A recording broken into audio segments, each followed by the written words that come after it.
Hello, friends. Today we are going to have another study session from the book Teachings of Great Ones, written by Torkom Saraydarian. And we are going to study about the verses given in Isha Upanishad as explained by Torkom. So, to begin with, I would like to share once again the meaning of Upanishad. It is the teachings of wisdom which liberates the human being from the bondage of matter and helps him to attain the self. So, when we study and practice the teachings of Upanishad, it gives the way to free oneself from the bondages of matter, and also it helps in a person to attain the real self. So we are going to study 18 verses as explained in Isha Upanishad, and the details are shared by Torkom Saraydarian through my voice, that is Ritu Kochar. The first verse. This whole existence is indwelt by the Lord.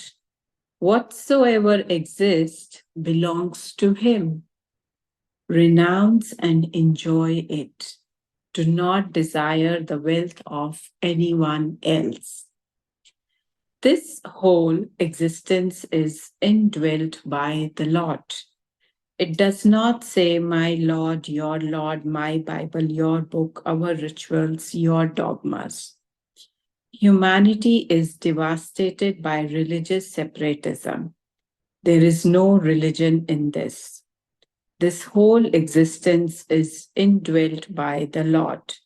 It means the Lord is everywhere, in everything, every moment, if you feel that presence. If your skin becomes thin a little and senses it. This is the final blow for all wars, hatreds, anger, jealousy, gossip, and so on. Because if you love the Lord is in everybody, not in you only. The tomatoes you are eating, the Lord is in them. That is why you will respect everything that you are eating and you are drinking.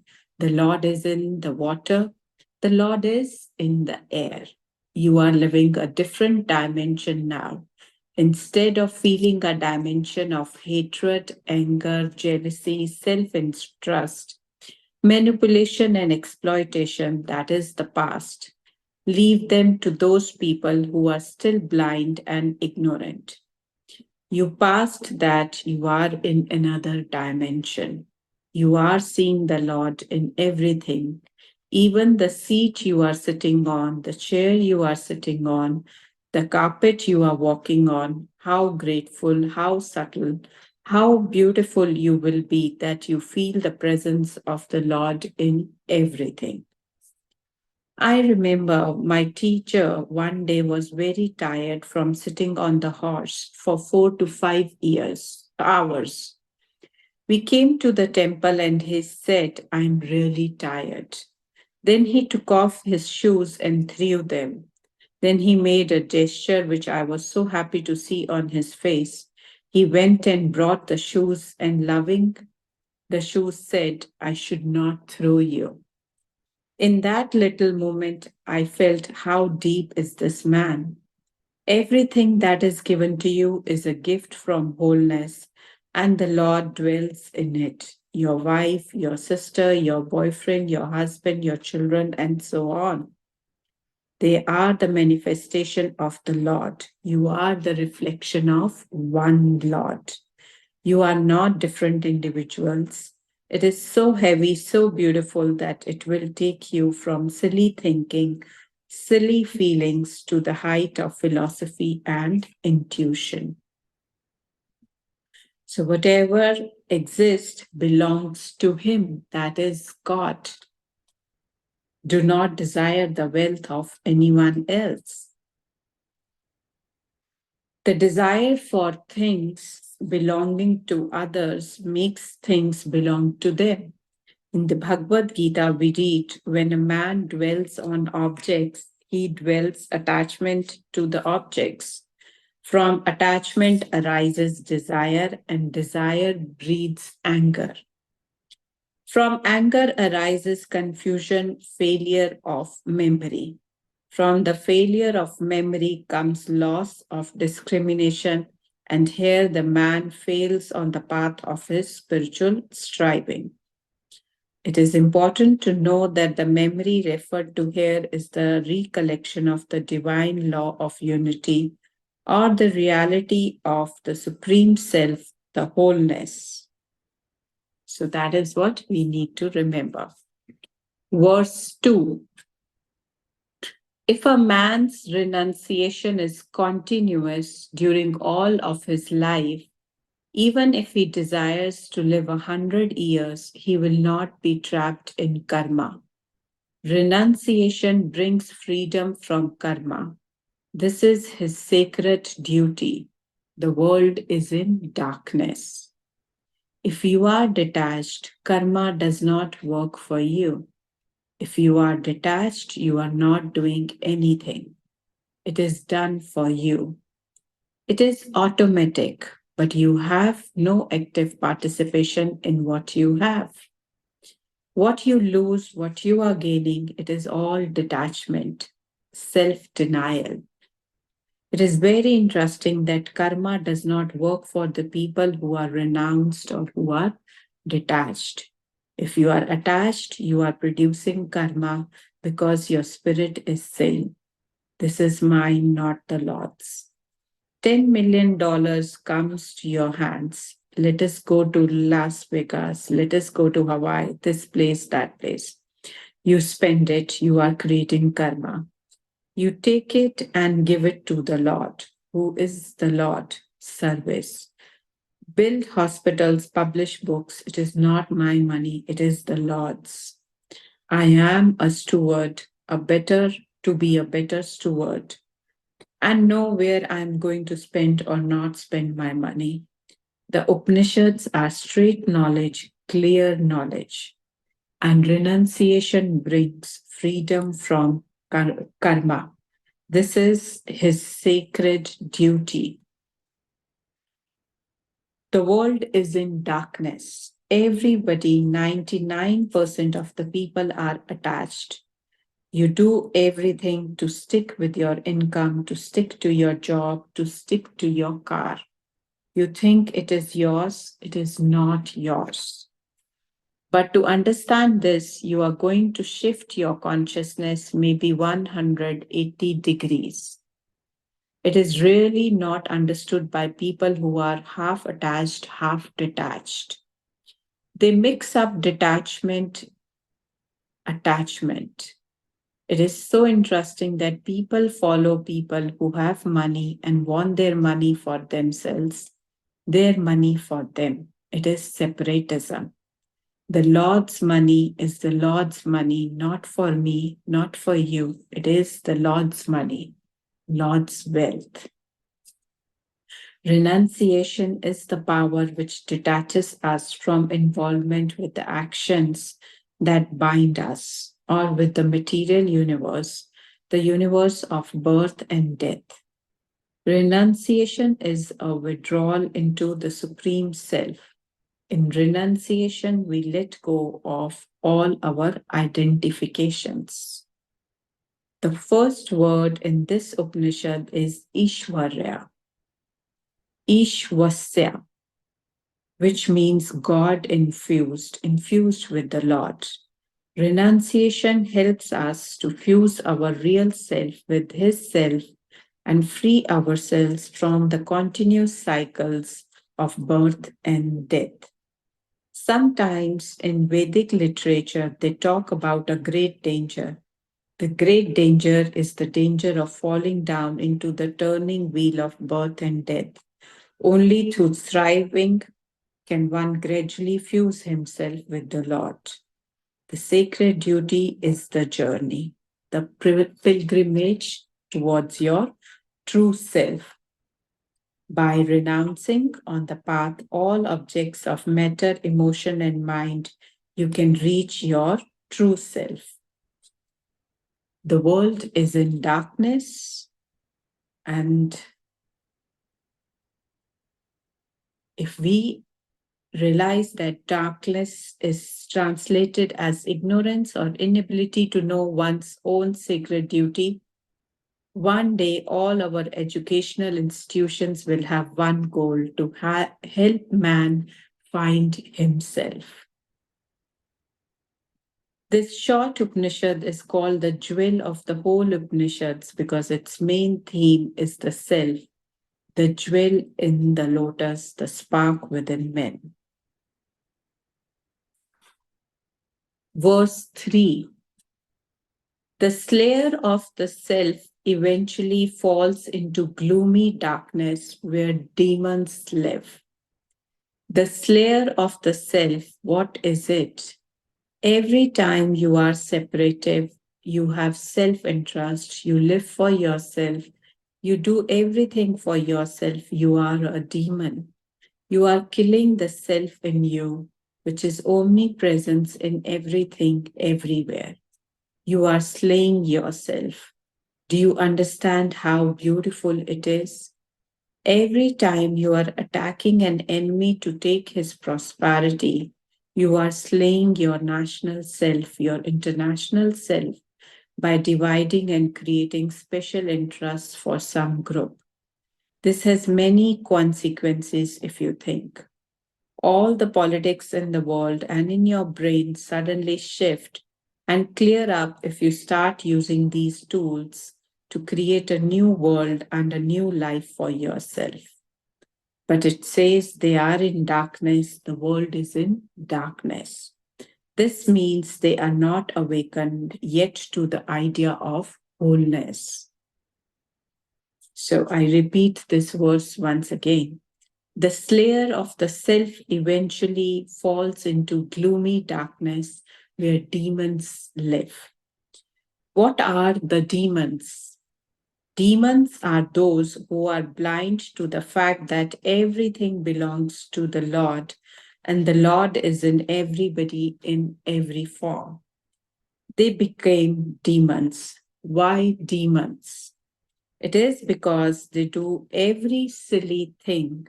They cause every pain and suffering to humanity, to their brothers and sisters, to make their properties their own. Do you see living demons around you? One, of course, understands that to slay the self is an impossibility. The word is used metaphorically. We slay ourselves when we identify ourselves with the result instead of the cause, when we identify ourselves with the objective manifestation instead of the supreme self. In the Rig Veda, we read that the shining souls or Surya behold the face of the Supreme Lord. In other traditions, those who change their natures into light partake in a great ceremony which is carried on every sunrise to contact the Supreme Self of this planet. Verse 4. The self never moves, but is very swift for the mind. The senses cannot reach him. He's beyond their comprehension. Remaining still and unmoved, he causes action in all those that exist. The Lord in you never moves. Then why are we acting? Are we feeling? Are we thinking positive, negative, pure, and dirty? It is because of your gunas. It is because of the translation of the one Lord in you through the physical, emotional, and mental nature, which creates different expressions. One day I was in a bookstore and I found a translation of Isha Upanishad. The author disfigured, destroyed the Upanishad. I said, wow, we must do something to correct it. Senses cannot comprehend it. Hearing, seeing, touching, smelling cannot touch it. You need to be a little more advanced, a little more penetrative to the Lord, to that sphere of light to understand this. That is why for 35 years I have been insisting, do meditation, do meditation. People start doing meditation. Yes, let's do it, then forget it. Do 2, 3 months and then forget it. This has been going on for 35 years. Do steady meditation, then graduate from meditation into contemplation. Meditation is analysis, synthesis of something that you have. Contemplation does not have anything. Contemplation is suddenly to open the window in the highest building and to look to the skies. This is contemplation. You're not asking anything, you're not formulating anything, you're not visualizing anything. You are in electromagnetic tension to receive a revelation. Do not forget this definition. You are in electromagnetic tension to receive a revelation from the Lord. Here you suddenly see a vision, but it is not an astral vision. Some people come and say, we saw a vision. Who are you to see a vision? Then they get angry because I did not praise them. Of course, your vision is nice, but who are you? How can you see visions? Vision is not mental even. It is not analysis or synthesis. It is not deduction. It is not mental activity. It is totally reversed, like samadhi, where the mind enters into blankness. Your soul opens the window and waits. That is contemplation. It is not that contemplation that you receive a dance, a painting, a book, a big plan to organize worldwide peace movements, love movements. It is a tremendous impact. Astral and mental visions live only 1 or 2 weeks. Contemplated visions are steady. Verse 5.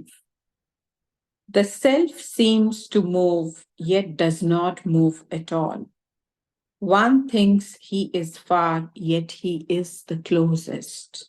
He is within all that exists, yet he is not limited in all that exists. Let's understand this. The self seems to move, yet does not move at all. Who is the self? The Lord. You are moving and going, but the Lord in you is the unmoved one. Can imagine that. Imagine a string with 100 beads, and the beads are going right and left, up and down, but the thread is not moving. The thread in you is not moving. You are dying and taking birth. You are moving, but the Lord in you is not moving. The thread in you is not moving. It is the same line. You are appearing and disappearing. You are entering into darkness, light, into the unreal and the real, into death, to immortality, into chaos, to beauty, but the line is there. Phenomena are going on, but the Lord is there. If you are united with that Lord, you will watch yourself that going and coming, but it is not you. That is renunciation, renouncement. One thinks he is far, yet he is the closest. He is within all that exists. Where is far and near? The self is here in my finger. The self is in my nose. The self is in my brain. The self is there. It is not far and close. There is no far, there is no close for the self. It is all it. How to find language to explain that? It is all omnipresent. When something is omnipresent, there are no feet and head, it is all there. People search for the self. Those who search will never find the self until they come to the conclusion that they themselves, in their essence, are the self, one with the all self. It is so beautiful to remember a mantra, a very powerful one, more radiant than the sun, purer than the snow, subtler than the ether is the self. The spirit within my heart, I am that self am I. This realization comes to us more and more when we radiate beauty, goodness, righteousness, joy, freedom, and truth, and deal with other people as they were our own self.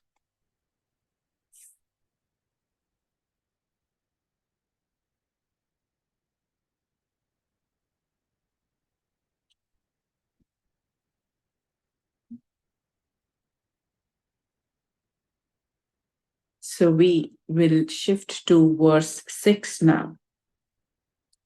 Whoever sees the self in all beings and all beings in the self, he is the one who has perception and therefore does not hate anyone. Or yastu sarvani bhutani atmani evan supati sarva bhuteso katman tato na vijyo kupasate. This mantram is so beautiful. I'm sorry if I have done some mistake in the pronunciation. You can learn this Sanskrit verse and recite it once a day. In doing this, a great change may start in your attitude toward human beings and to life in general. Whoever sees the self in all beings and all beings in the self, he is the one who has perception and therefore does not hate anyone. This state of consciousness is love consciousness. It is a continuation of something. He is talking about some ideas, but it is developing slowly, slowly. Whoever sees the Lord in everything is very good. Now I see the Lord in everything, but it is much more difficult to see that everybody is in the self because there the friction starts. Why is he hurting me? Why is he insulting me? Why did he do that? Now, here the problem starts. But you are going to find a way to impress this philosophy into your brain in such a strong and clear way that you see the self in everybody and everybody in the self, whether they are in or they are not in. Now he is not in, but because the Lord is one, in him, he is him, but momentarily, one life, 10 lives, 15 lives, he is not realizing it. Imagine 18 million years, we did not realize this and we butchered each other. We butchered them. They butchered us. What kind of philosophy is that? Where are we going with such a life until now? We do not have guns only, we have bombs that devastate 50 football fields in 1 minute. Wow, what a power is given to us to exercise our self interest. That is why we are in darkness. Did you hear any nation that boasts they have no army? I know one little government that has no army, no weapons, but all nations boast about having new aircraft that immediately hits the target and devastates those in whom the Lord lives. Whom are you hitting? You are creating karma because you are hitting the Lord in them.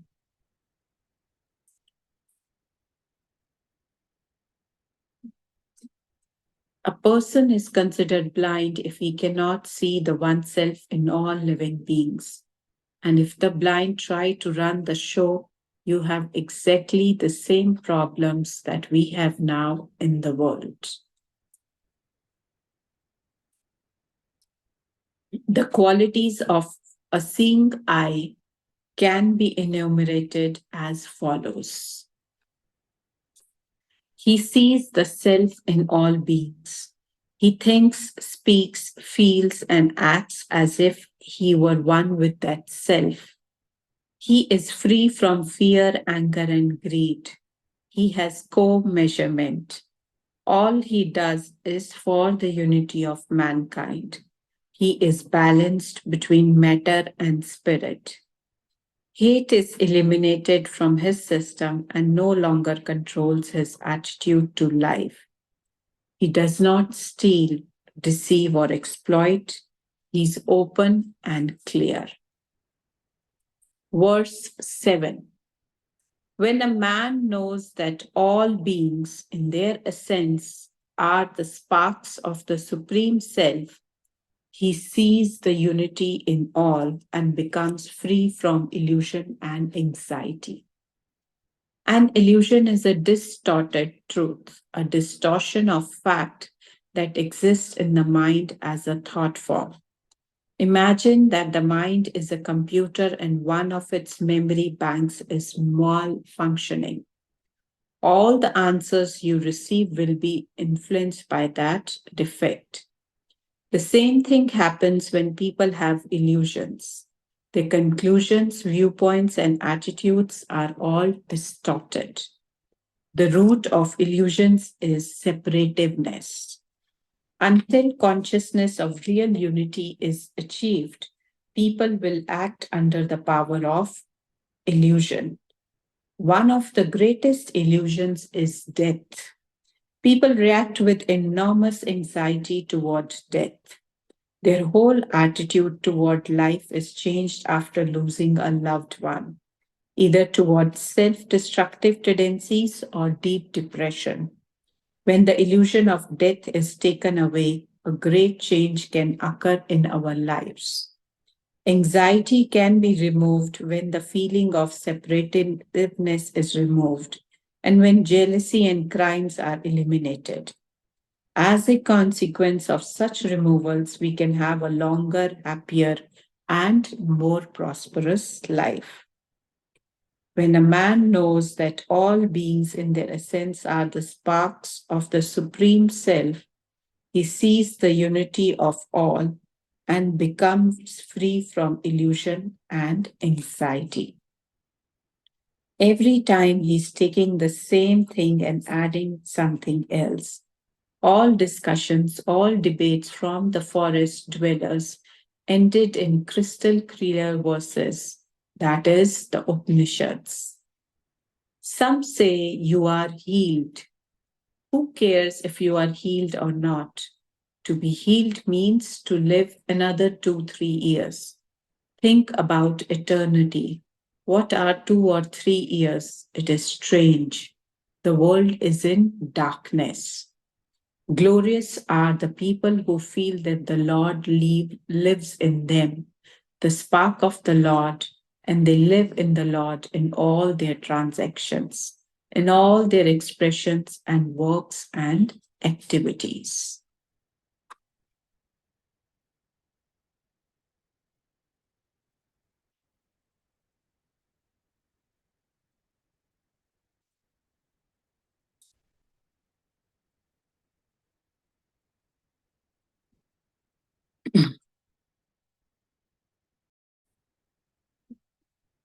Verse 8. The self is all pervading, radiant, transcendental, invulnerable, and pure. The evil cannot approach him. He is the fountain of all wisdom. He is the one who is in constant becoming. He is the one who sees. He is self existence. He is the source of the law in every manifested being. The self is all pervading and radiant. He's taking from all and bringing some new ideas. He is transcendental. He is not limited by anything, anywhere, invulnerable and pure. Even if you do millions of mistakes, you cannot make dirty the self in you. How beautiful. You do not say to people, you die, you go to hell, you die, you go to heaven, or you can die and go to purgatory so that you repent there and clean your dirt and then graduate into heaven. There is no heaven and hell. There is one Lord. And the Lord is making you to be like Him, striving toward perfection. You are in the Lord. Do not be afraid. If you are afraid, you are not in the Lord. You are in your body, you are in your emotions, you are in your actions, you are in your thoughts. You are not in the Lord when we know that all beings in their essence are the sparks of the Supreme. We see the unity of all and become free from illusion and anxiety. The self is all pervading. Transcendental, invulnerable, and pure, the evil cannot approach the Lord. What is the evil? Evil is the moment you do not remember, you do not realize that the Lord is living in everybody and everybody is living in the Lord. That is the moment, the second that you are throwing out yourself and short circuiting yourself, you become evil. Lord is the fountain of all wisdom, of all knowledge.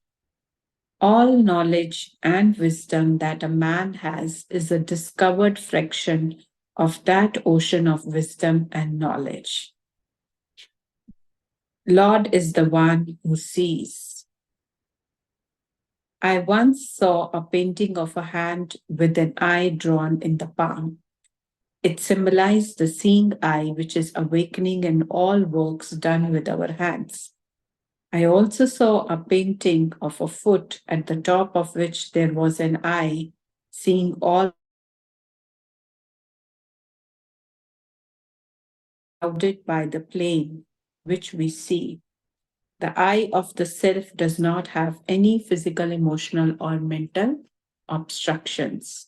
We begin to see like Him if we really see Him in all creatures and live accordingly. Verse 9. Those who devote their lives only to rituals, hoping that rituals will save them, enter into a gloomy darkness, and those who only study the scriptures but do not apply them enter into greater darkness. Rituals, I repeat again, those who devote their lives only to rituals, hoping that rituals will save them, enter into a gloomy darkness. All those who only study the scriptures but do not apply them enter into greater darkness. Rituals run through all that the Hindus do. From early morning until the moment of sleep, they perform rituals so that they will live in harmony with divine energies and laws. But such rituals cannot save a person unless the rituals contact the Supreme Self or create a channel for the expression of the energy of the Self. It is only in coming in contact with one's own self that the reality of the Supreme Self can be realized. Verse 10. Those great sages who revealed to us the nature of self told us that the mere observation of rituals and the mere study of the scriptures lead us into darkness. Rituals and studies cannot help us unless we strive and change our being and live the life of the one self. People form a great cloud layer around their true self and impress it upon themselves by dedicating their lives fanatically to rituals, traditions, and studies without striving to change their lives. Such people will have extreme difficulty adjusting themselves to the ideas, plans, and visions of the future and of the greater whole. The obstacles of humanity are those minds that cannot grow out of their shells but live in their rituals, doctrines, dogmas, and superstitions. This is the darkness referred to in verses 9 and 10. Verse 11. Whoever knows both rituals and scriptures and strives to the knowledge of the self attains immortality. Rituals must have one aim to contact the spiritual realities within man and the universe and receive energy and inspiration to strive further on the path of perfection. Scriptures reveal the subjective realities of life and teach us how to live according to the divine plan and purpose. But both of these are not enough if man does not advance in God realization, self realization, or if he does not transform his nature and spiritualize it. Knowledge of self can only be attained in the process of mastery of the not self, through the mastery of physical urges and drives, emotional glamours, mental illusions, and through gradiently using the higher vehicles. In the knowledge of the self, one continuously progresses toward becoming oneself. You know only that which you become. Verse 12. Those who worship only matter and want to be in matter are in darkness. Those who worship the impersonal Absolute One face their own ignorance. This is such a beautiful verse. Most of us are merged and live in matter, worshipping its many forms, such as the body, possessions, sex, and all other phenomenal forms. This produces strong attachment, and attachment produces karma. So, we imprison ourselves in matter age after age, with pain and suffering. True knowledge descends on a man when he realizes the one self and gradually starts to be that self. Verse 13. They say, when one worships the unmanifested one, he attains different results than the one who worships the manifested world. The unmanifested one lives within and without the manifested world. The worship of the unmanifested one leads us toward transcendental values, principles, virtues, and power. It helps us expand our consciousness and strive toward perfection. The worship of the manifested world leads us toward greater attachment to matter and into greater slavery. The ideal path is to worship the unmanifested one as a transcendent and an immanent reality who is within each living being and who in the meantime stands behind all phenomena. Verse 14. Whoever knows both the unmanifested cause and the manifested creation, he alone attains immortality by destroying his ignorance about the self. Actually, this verse presents the solution to the previous verse. The disciple of wisdom lives, moves, and has his being only in the one self, and all knowledge is related by him to that self. Ignorance is destroyed when this unity is seen, and from this unity emerges the consciousness of immortality. Death is separation, immortality is unity. Verse 15. The door of the truth is covered by a golden disc. Open it, O pilgrim, in order to see yourself in the pure truth. Or Hiranyamayana patrena satyasabhipitam mukham tattvatvamam pusan uparvannu satya dharma drashtaye. Again, I apologize if my pronunciation in the Sanskrit verse is not correct. This is a beautiful mantra, and one can meditate upon it occasionally with great benefit. It is in the truth that the self is found. Sat means truth, reality. The same teaching was given by Christ when he said, "And you will know the truth, and that truth will make you free." One can find his self only in truth. This is the startling statement. Verse 16. O thou who sustains the whole universe, the only one, the almighty power, the only Son, withdraw your rays so that I see your most blessed face, and in thee I beheld my true self. Or Pushan Ekarshe Yama Surya Prajapataye Vayu Rasmin Samuja Tejo Yatto Rupam Kalyanatam Tatse Pasyami Yusav Asu Purusha Soham Asmi. This is the most beautiful mantra in the Upanishad. Real self is a ray projected from the central cell. When the ray is withdrawn, the spark is fused with the sun, and the sun and it are one. This verse is charged with a great aspiration for unification. We have similar mantrams recited at the time when the spark is leaving its body so that it heads towards the right direction. It is almost impossible to build a concept about the unmanifested self, but the great avatars such as Krishna, Buddha, and Christ reflect the unmanifested one in their lives and teaching. The unmanifested one is known to the degree that one manifests him in his life, living according to his innermost self. Verse 17. Let this body be burned to ashes after my last breath has returned into the ocean of prana.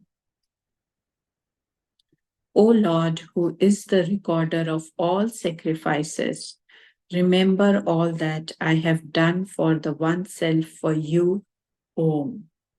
Or Vayur Anilam Amritam Athidam Bhasmanatas Sariram Om Krato Amra Kratam Samara Krato Samra Kratam Samara.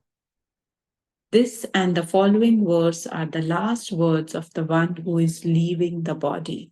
Verse 18. Guide us, O fire, my Lord, to the right path, so that we all reach you. You know all our deeds.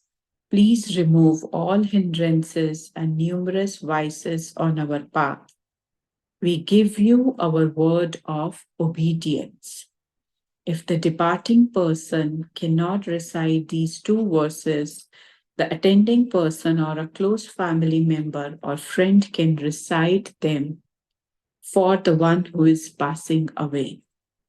These 18 mantramic verses explain how to be born in the self, how to recognize the self in others, how to grow in becoming the self, and how to go back to the one self.